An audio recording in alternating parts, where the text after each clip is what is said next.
Hello friends, आप सभी का स्वागत है मेरे YouTube channel Vicky Malhotra SVN पर। मैं आपका दोस्त विकी आज आप सभी के लिए लेकर के आऊं फिर से एक न्यू रिएक्शन वीडियो। जो आज की रिएक्शन वीडियो होने वाली वो होने वाली है क्या होगा अगर बीजेपी के हाथ से चली जाए सत्ता। तो देर न करते हुए चलिए वीडियो को स्टार्ट करते हैं। और फ्रेंड्स, अगर आप मेरे चैनल पर नए हैं तो प्लीज मेरे चैनल को लाइक शेयर सब्सक्राइब करना ना भूलें। फ्रेंड्स, आप में से बहुत से लोगों ने मेरे चैनल को सब्सक्राइब नहीं किया। मेरी आप सभी से विनती है कि प्लीज मेरे चैनल को सब्सक्राइब कर लें, मेरे 1K फॉलोवर्स करवा दे। फ्रेंड्स, ओरिजिनल वीडियो का लिंक आपको डिस्क्रिप्शन में मिल जाएगा, उसे चेक करना ना भूलें। वीडियो के एंड तक बने रहें, वीडियो काफी इंटरेस्टिंग होने वाली है। तो चलिए वीडियो को स्टार्ट करते हैं। क्या होगा अगर देखते हैं इस वीडियो में क्या होगा लोकसभा अगर इलेक्शन हार जाए तो। क्यों सुनने में इम्पॉसिबल लगता है ना, लेकिन क्या हो प्लीज अगर वीडियो के 400 एंड तक पार का बने नारा रहना। देने वीडियो वाले काफी इंटरेस्टिंग होने वाली है। 272 भी ना ला पाए। जरा सोचिए, मोदी के नाम से अचानक लोगों का मन भर जाए, ऐसे में क्या बीजेपी के सितारे गर्दिश में आएंगे? वेल, राहुल गांधी तो यही मानते हैं साहब कि मोदी इस बार चुनाव नहीं जीतेंगे। A united opposition will defeat the BJP. ऐसे ही ऑपोजिशन की कुछ दूसरी पार्टीज भी डंके की चोट पर कहती हैं। तो ऐसे में सवाल ये आता है कि क्या हो अगर बीजेपी को लेकर उनकी ये ऑपोजिशन तो कुछ ना कुछ सच सोचती हो जाए। रहती है। देश को फिर कौन से नए लीडर का साथ डिपेंड मिलेगा? करता है क्या जनता इंडिया के फिर ऊपर कि वो सुपर किसको पावर बन चुनेगी। पाएगा या मोदी के जाने से देश एक बड़े क्राइसिस में फंस जाएगा? चलिए जानते हैं। बीजेपी के हाथ से सत्ता की कमान फिसलती भी है तो उसका हाल 2014 की कांग्रेस सरकार जैसा बिल्कुल नहीं होगा, बल्कि कई सीटों पर भारी मेजॉरिटी के साथ वो एक स्ट्रॉन्ग ऑपोजिशन कहलाएगी, जहां कॉन्स्टिट्यूशन के अकॉर्डिंग एक ऑपोजिशन के पास मिनिमम 55 सीट्स होनी चाहिए। बस एक बड़ी प्रॉब्लम ये होगी और वो है कि पार्टी के फेस की। जी हाँ, अब तक बीजेपी को सबसे बड़ा एडवांटेज मोदी जी के फेस का ही मिला है। इंटरनेशनल लेवल पर पीएम मोदी की इमेज एक बहुत ही बड़े इन्फ्लुएंशियल लीडर की रही है, लेकिन अगर वो सत्ता खोते हैं तो उम्र में ज्यादा होने की वजह से पार्टी को एक नया लीडर चुनना होगा जो वापस बीजेपी को अनबीटेबल मकाम तक ले जा सके और उसे एक ब्रांड बना पाए। हालांकि अभी रीसेंट फेसेस को देखकर ये उम्मीद योगी, नितिन गडकरी या फिर अमित शाह से लगाई जा सकती है, पर ये पॉलिटिक्स है साहब, और यहाँ पर पार्टी, चेहरा और आइडियोलॉजी बदलते देर नहीं लगती। ऐसे में बीजेपी का चेहरा कौन होगा ये कहा नहीं जा सकता। हाँ, ये जरूर कहा जा सकता है कि बीजेपी के जाने से इंडियन पॉलिटिक्स में एक बड़ा शिफ्ट देखने को मिलेगा। सत्ता पर कांग्रेस की वापसी तो नहीं होगी, लेकिन इंडिया अलायंस जैसा एक बड़ा गठबंधन एग्जिस्टेंस में आ जाए। और अगर ऐसा हुआ तो इंडिपेंडेंस के बाद ये पहली बार होगा जब इतनी सारी पार्टीज मिलकर सेंटर में सरकार बनाए। डिसएडवांटेजेस आपको पहले दिन से देखने को मिल सकते हैं, क्योंकि जाहिर है कि जब गठबंधन 2 से ज्यादा पार्टीज का होगा तो पीएम बनने के उम्मीदवार भी ज्यादा होंगे। और पीएम ही क्यों, कैबिनेट मंत्रियों की सीट को लेकर भी जो हल्ला सेंटर में दिखाई देगा वो इंडियन पॉलिटिक्स की नींव को हिला कर रख देगा। इतने हर्डल्स के बाद भी अगर सरकार बनकर तैयार हो जाती है तो छोटे से छोटे बिल को पास करने के लिए भी सेंट्रल गवर्नमेंट में यूनिटी नहीं दिखाई देगी। डिफरेंट आइडियोलॉजी और ईगो क्लैश की आग में अच्छे अच्छे डेवलपमेंट प्रोजेक्ट्स, लॉज और सर्विसेज ठप पड़ी रहेंगी। कोई भी पार्टी किसी दूसरे के ओपिनियन पर अपना एग्रीमेंट नहीं देगी, और अगर कहीं पर इलेक्टोरल बॉन्ड स्कैम की तरह करप्शन का मौका उन्हें मिलेगा तो हाथ में हाथ मिलाकर वो पैसा खाने में भी देर नहीं लगाएंगी। हिस्ट्री ऐसे एग्जाम्पल से भरी पड़ी है जहां बीजेपी और कांग्रेस जैसी ऑपोजिट आइडियोलॉजी ने भी कदम से कदम मिलाकर कई एक्ट्स को अमेंड किया है और इलीगल फंडिंग को भी अपने बेनिफिट के लिए लीगल बनाया। टू द पॉइंट ये कहा जा सकता है कि इतने बड़े अलायंस के हाथ में अगर पावर आई तो इसके कई डिसएडवांटेजेस इंडियन पॉलिटिक्स में देखने को मिल सकते हैं। अब आते हैं सोशल और पॉलिसीज की चेंजेस पर। तो बीजेपी के जाने के बाद ऑब्वियसली उनकी बनाई पॉलिसीज को भी तो या तो अमेंड किया जाएगा या फिर इम्प्लीमेंट करने से पहले ही ये तो हर पार्टी के अंदर होता है। For example CAA and NRC, इस एक्ट को नो डाउट बहुत सारे लोगों का सपोर्ट मिला है, लेकिन एक कम्युनिटी ऐसी है जो हमेशा से लॉ के अगेंस्ट रही है। जी हाँ, इनकी आबादी देश में 20 करोड़ की है और ये बीजेपी गवर्नमेंट से मेनली इसी एक्ट को लेकर नाराज रही है। ऐसे में चांसेस बहुत ज्यादा बढ़ जाते हैं कि अगर इंडिया अलायंस जैसी गवर्नमेंट आती है तो इतनी बड़ी आबादी का सपोर्ट अपनी तरफ करने के लिए नई सरकार ये एक्ट हटवा सकती है। CAA के साथ साथ हमें यूनिफॉर्म सिविल कोड जैसे एक्ट्स पर भी एक बड़ी डेवलपमेंट देखने को मिल सकती है, जिसे लाने के लिए बीजेपी कब से एड़ी चोटी का जोर लगा रही है। दरअसल यूनिफॉर्म सिविल कोड एक ऐसा कानून है जो सभी धर्म समुदायों के लिए एक समान, एक बराबर कानून बनाने की वकालत करता है।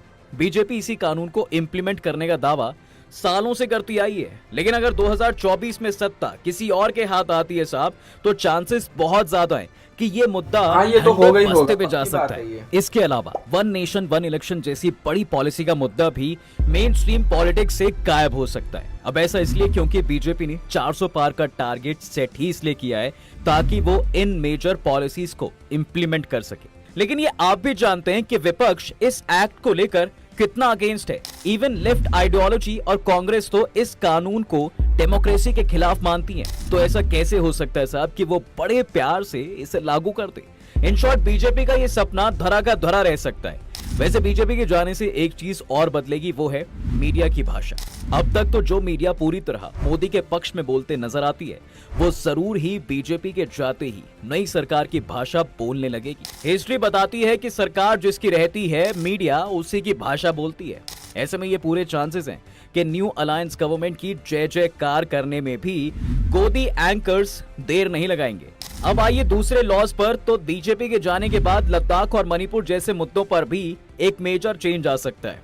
ये बात किसी से छिपी नहीं है कि पिछले 1 साल से मणिपुर में कुकी और मैतेई समुदाय में लड़ाई चल रही है। चारों तरफ अफरा तफरी और हेवी पुलिस फोर्स आज मणिपुर की सच्चाई है। और ऐसे में वहां जिस चीज की सबसे ज्यादा जरूरत है, वो है इमीडिएट सॉल्यूशन और पीस। हालांकि सरकार ने पुलिस को एनफोर्स कर मामले को कंट्रोल करने की कोशिश की है, लेकिन कहीं ना कहीं मोदी सरकार की ये सारी कोशिशें फेल रही हैं। ऐसे में आने वाली सरकार से लोगों की उम्मीदें हैं कि वो मणिपुर में कोई बड़ा स्टैंड ले, ताकि भारत के इस राज्य को वापस एक पीसफुल स्टेट बनाया जा सके। मणिपुर के अलावा जो दूसरा चैलेंज न्यू गवर्नमेंट के सामने होने वाला है, वो है लद्दाख इशू।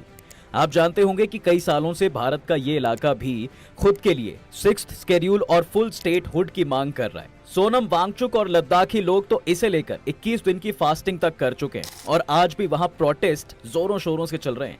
उनमें गुस्सा इस बात का भी है कि 2019 के मैनिफेस्टो में जब बीजेपी ने लद्दाख के फुल स्टेट हुड की बात की थी, तो अब क्यों वो इसे देने से किनारा कर रहे हैं? क्यों इस पर उन्होंने चुप्पी साधी हुई है? आप मानो या ना मानो, लेकिन लद्दाख का मुद्दा भी बीजेपी पर लॉन्गर रन में बैकफायर कर सकता है साहब, क्योंकि न्यू गवर्नमेंट से ये उम्मीद की जाएगी कि वो आते ही इस मुद्दे पर स्टैंड ले।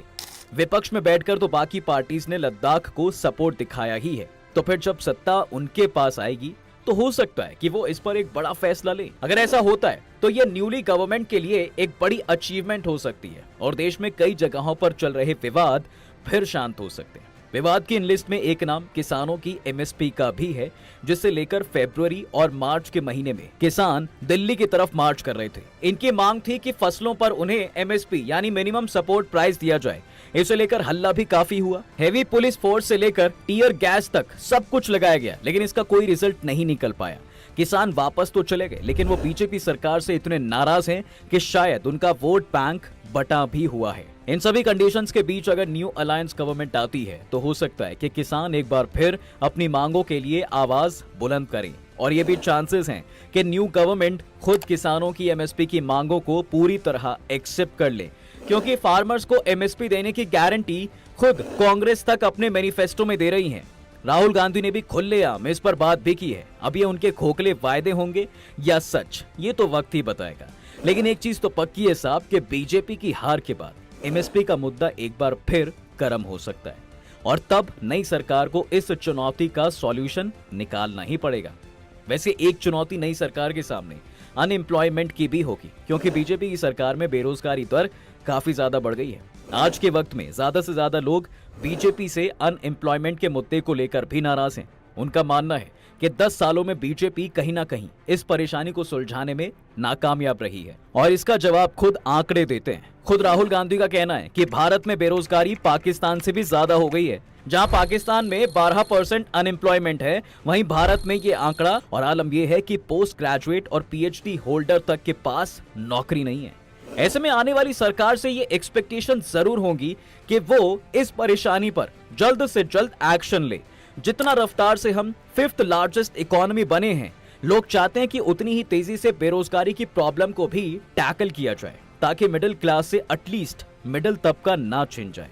कुछ एक्सपर्ट्स का मानना है कि बीजेपी के जाने से एक और चीज जो तेजी से बदलेगी वो है धर्म की राजनीति।